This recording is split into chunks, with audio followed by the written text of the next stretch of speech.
તો ધર્મશાળામાં સુપરમેન બન્યો શુભમન ગિલ અને ઉડતી વખતે પકડી લીધો એક આશ્ચર્યજનક કેચ. જી હા મિત્રો, આ કેચની અપેક્ષા ન હતી અને અશક્યવાળો કેચ શુભમન ગિલે પકડી લીધો.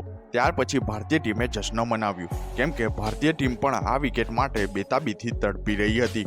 ખરેખર શુભમન ગિલે બેન ડકેટનો કેચ પકડ્યો હતો અને આ કેચ ખરેખર જબરજસ્ત હતો કે દરેક દેખાવાવાળા પણ પોતાની સીટથી ઊભા થઈ જાય. લગભગ 30 થી 40 મીટર સુધી શુભમન ગિલ પાછળ ભાગ્યો અને ત્યારબાદ આ કેચ લઈ લીધો હતો.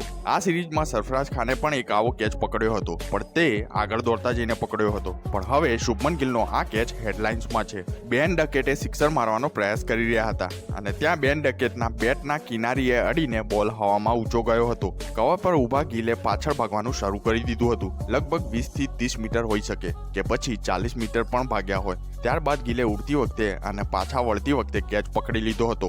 આ અશક્ય કેચને ગિલે સરળ બનાવી દીધું હતું, કેમ કે પાછળ ભાગતી વખતે ક્રિકેટમાં જ્યારે કોઈ પાછળ ભાગે છે તો કેચ કરવો બહુ જ મુશ્કેલ હોય છે, કારણ કે બોલ બીજી તરફથી આવતો હોય છે અને ખેલાડી જે છે તે પાછળ દોડી રહ્યો હોય અને એવામાં કેચ કરવું એ ખરેખર અશક્ય હોય છે. અને આ કેચ જે છે તે શુભમન ગિલે કરીને બતાવી દીધું. તમે જોઈ શકો છો તસવીરમાં કે કેવી રીતે એક લાંબી દોડ કવરથી એક્સ્ટ્રા કવર સુધી તેમણે લગાવી હતી અને તેમની નજર જે હતી તે બોલ પર રાખી હતી. બિલકુલ આજુબાજુ નજર ના ગઈ અને ત્યાં જઈને જે બોલ છે તે સીધો હાથમાં આવ્યો. એટલે કે લોકો આ કેચને અશક્ય કેચ પણ કહી રહ્યા છે. તો મિત્રો, તમને શુભમન ગિલનો કેચ કેવો લાગ્યો? વિડીયોને લાઈક કરી મને કમેન્ટ્સમાં જરૂર જણાવશો.